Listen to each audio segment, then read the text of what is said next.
Hi, my name is Oleksandr Kalinin. I am your masked coach for the day, and today we're hitting chest. And toss my stuff. Make sure you always drink water, because I wrestled and the coach is like, "Don't drink water." And like, what? Yeah, it's really weird. All right, this exercise right here is world famous bench press. This is modified. It does this. Don't let it hurt you. It's good. All right. So, take a look. There's flat bench, there's decline bench, and there's incline bench. What does that mean? You have a pectoral muscle, and a lot of people say it's 3 different groups. It's the same group. It just works different angles. So your flat kind of works the middle. So if you picture like you pack middle, which kind of hits all of it, is flat. Your decline works the bottom. I'm not a huge fan, because if you have decline, it just looks like you have boobs, because they're so worked right here, but right here you're just flat. And your incline, in fact, works your upper chest right here, so it gives you that collar, right? Biggest thing is, a lot of people think that's the only way, but it all also depends on like your body fat percentage. A lot of people do incline bench, but maybe their body fat percentage is a little higher, and you can't really see anything. There's muscle underneath, it's just covered. So that's a common misconception, but we'll get to that. All right, I need some water. If you like these stickers, email me, I'll send them to you for free. Flat bench, same layout. You walk in, you need to determine your max weight, whatever that is. And then from there, you back everything up by percentage. Whatever weight you can do for 4 reps is the only thing that matters. From there, you take 75% of that, and that is your warm-up. And then before that is another warm-up. So it's 2 warm-ups, but always, no matter how heavy you work, always do the bar. I come in here, I hop on the bench, and I do the bar. Okay, technique.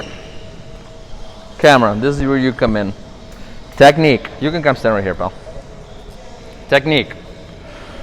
Your elbows don't need to be at a T, because a lot of people do it like this. This is a 90-degree angle. Like I just did that and my elbows are popping. It's really weird. So this doesn't need to be 90 degrees. A lot of people think 90 degrees, but you're gonna want to hit yourself in the mouth. You ever seen people do that into their mouth?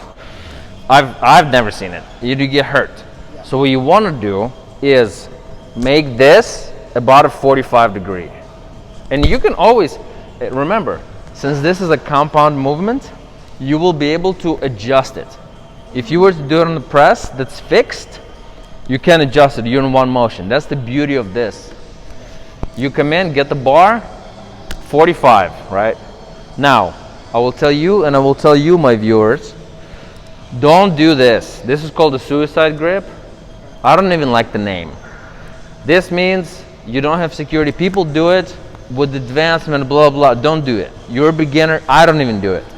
Wrap your thumb around it for security. Always be safe. Safety first. You lift the bar, you bring it over your chest, you do the rep. And you set the bar down. Oftentimes, you need to be worried about being so watch, as I put my bar here, this needs to be 90 degrees. Don't do it like this. Don't do it like that. Especially when you first start. Have a 90-degree angle, and that way you can travel like this, right? 90 degrees, a little bit in, so about like that. And then you push, boom. Bar needs to land about mid to bottom of your chest. Don't land it right here. It's unsafe, and your joints are not designed to work that way. Your joints are designed to do simple movements. Keep it as simple as possible. Don't overcomplicate things. Don't do all the exercises you see on YouTube, because you're just starting. You need to build your muscle around your skeleton to make sure you have a strong body first, and then you can experiment with everything else. Okay. As a beginner, it's very important you get the basics down. Form over everything for you. And for me, and for everybody. And for everybody. All right.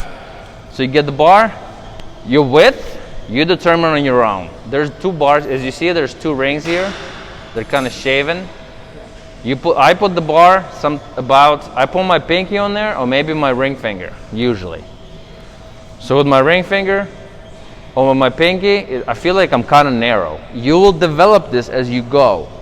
So maybe I'll put my index finger on it. Boom, you do it like this, that's a little too wide, maybe my middle finger. There you go. All of this will come, just let it happen.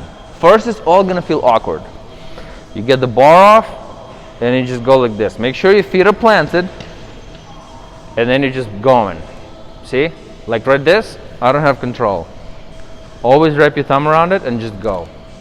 Boom, boom, boom. That feels a little bit too wide for me, so I'm gonna go a little narrower. Right there, boom, boom, boom. See?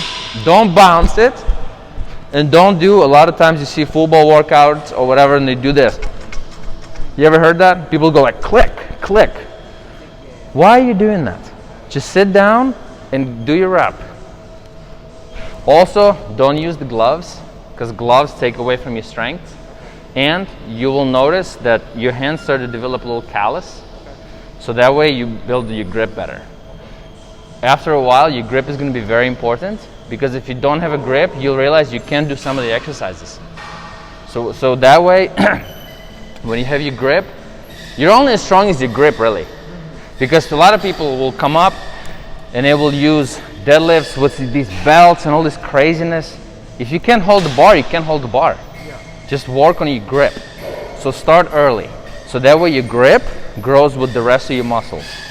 Because oftentimes people work on everything but the grip, and they're strong, but they can't hold the weight by themselves. So what do you do now? Go to less weight. Now your grip is behind. Don't let that happen. Once again. And notice this machine pivots. So all you have to do is bring it and then push it up. Sometimes with machines like this, you bring it up and it'll kind of stay there.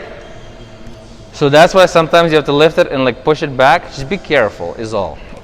There you go. Secure. Boom. Boom. Boom. Get that warm up. There you go. It's the same thing here. You determine your max weight. So let's start you off with, for example, a 10. So you put a 10 on. There you go. I'm going to stand back here. All right, dive on in.